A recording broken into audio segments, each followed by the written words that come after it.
Hi, in this video we are going to study what is stemming. So stemming nothing but it is text processing technique.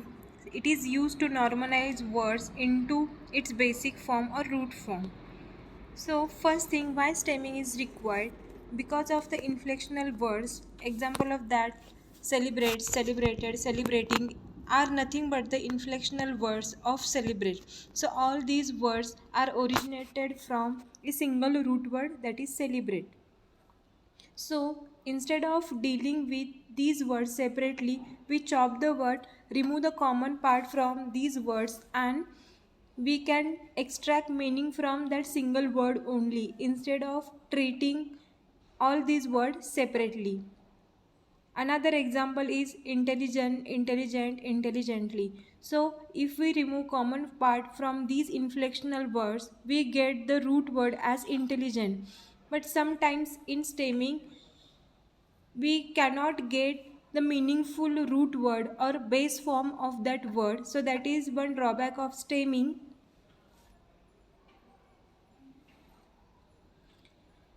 Now, different stemming algorithms are there: Porter stemmer, snowball stemmer, Lancaster stemmer. So Porter stemmer is most widely used algorithm to remove common suffixes from the words to get the base word. The snowball stemmer is more advanced algorithm which is based on Porter stemmer, and the third one, Lancaster stemmer, is more aggressive stemmer. It is less accurate than Porter stemmer and snowball stemmer. We will start with first stemming algorithm, that is Porter stemmer, because it is commonly used and developed by M.F. Porter in 1980s. Porter stemmer consists of 5 different phases. These phases are applied sequentially. Within each phase, there are certain conventions for selecting rules. The entire Porter algorithm is small and thus fast and simple. The drawback of stemmer is that it supports only the English language and the stem obtained may or may not be linguistically correct. So that is the drawback of stemming, which is applicable to Porter stemmer also. So before studying Porter stemmer, we should know few terminologies, that is vowels. We all know that A, E, I, O, U, but Y is also considered as vowel here, which is preceded by consonant. Then consonant, it is a letter other than the vowels and other than the letter Y preceded by consonant. A consonant will be denoted by C and vowel is denoted by V. The list of small c's and list of small v's is denoted by capital C and capital V respectively.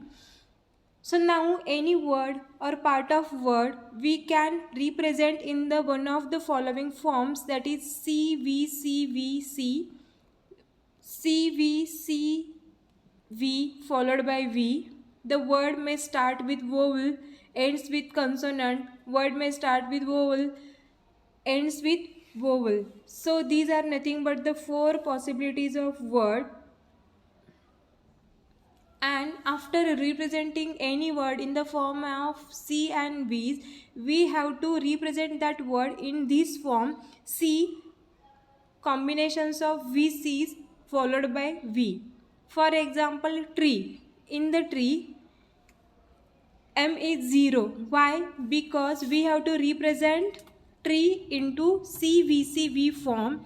So C is consonant, then R is consonant, E is vowel, E is vowel. So first step, representation of tree will be small c followed by small v.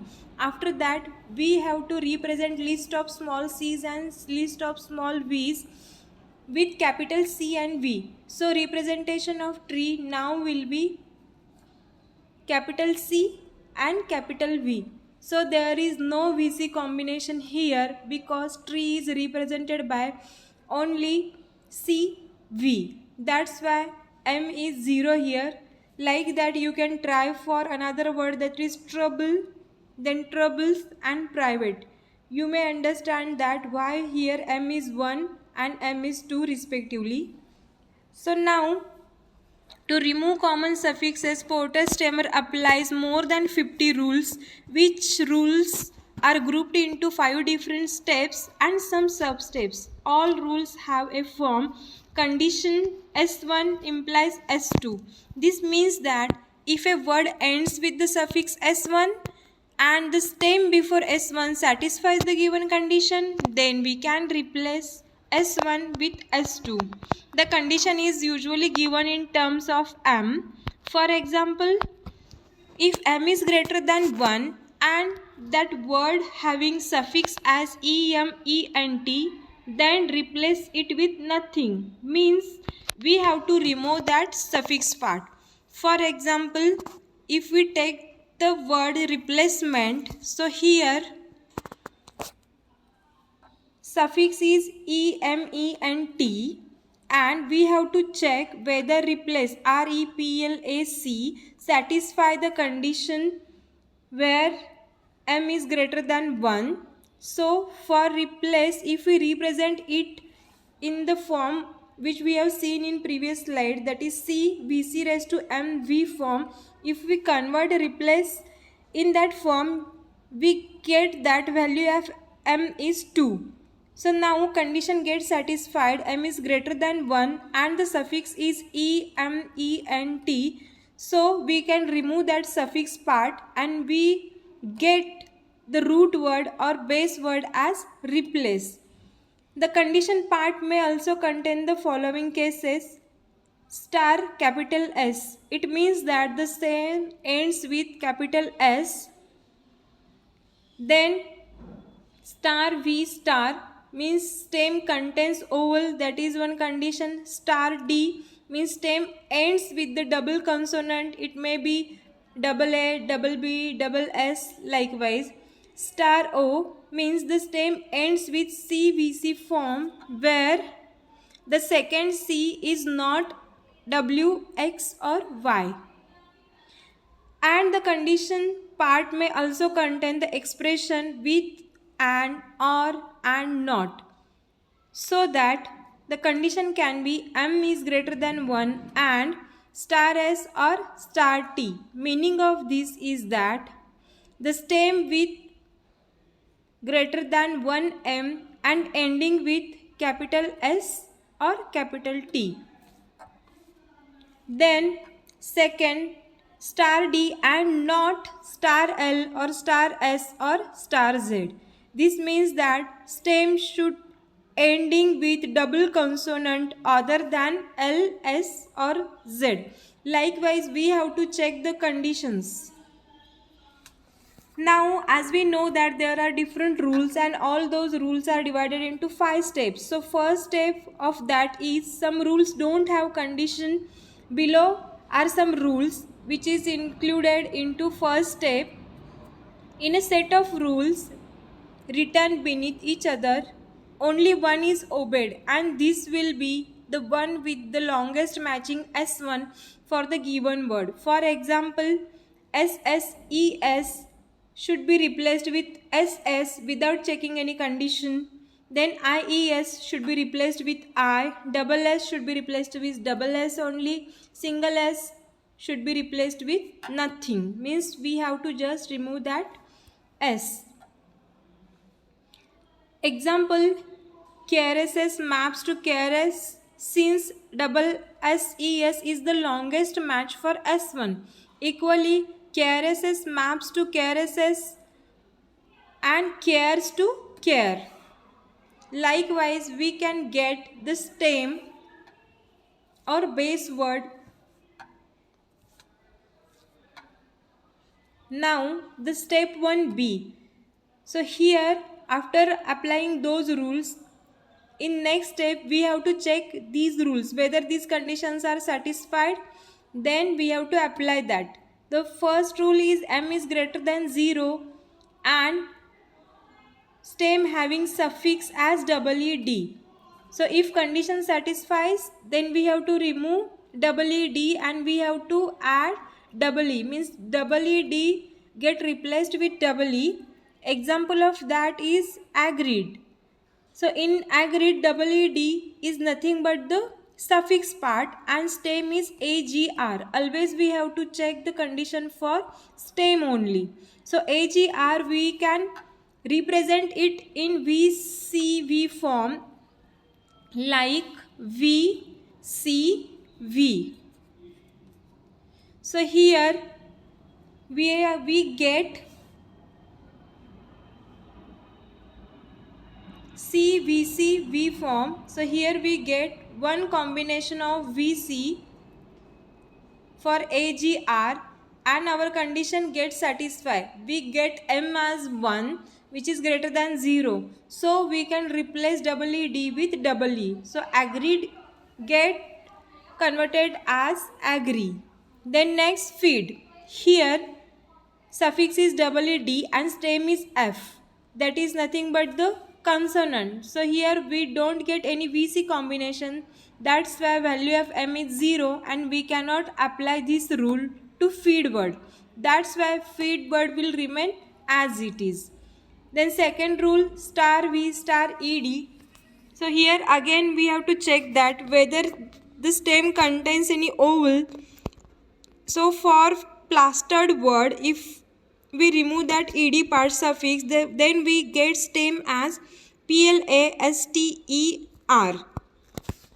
So this word contains a vowel. That's why we can apply the condition on this word and we can remove ed part because we have to replace ed with nothing, means we have to remove that ed. That's why from plastered word we get the base word as plaster. Likewise we have to apply such rules. Then again, if the rule 2 and 3 in step 1 be satisfied, we have to apply the following rules. In step C, again we have to check for this rule. Likewise, we have to check for these rules sequentially only. In the step 2, which is also called as derivational morphology 1, the step for the string S1 can be made fast by doing a program switch on a penultimate letter of the word being tested. This gives a fairly even breakdown of possible values of the string S1. It will be seen in fact that the S1 string in the step 2 are presented here in the alphabetic order of their p-numeric letter.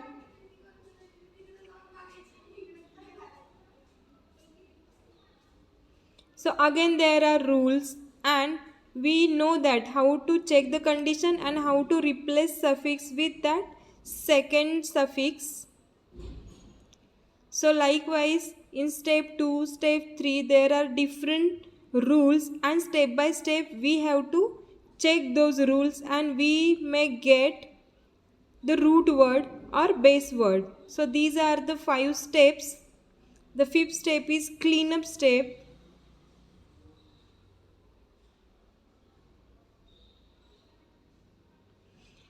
Now we have taken the example of multidimensional and we are now going to apply Porter's stemmer on that multidimensional word. So first step we have to convert that word into CVCV form. So M is consonant, V is vowel, U is vowel, L is consonant, T is consonant. Likewise we have to convert each letter based on whether it is vowel or consonant. Then we have to replace the list of small v's and list of small c's with capital C and capital V. That we have done. After that we have to combine the VC. We have to group the VC and we have to measure the combinations of VCs, that is nothing but the value of M. So here multidimensional is represented as C VC raised to 5 followed by V. Now you can find out for characterization. Try this and check your answer with this. Thank you.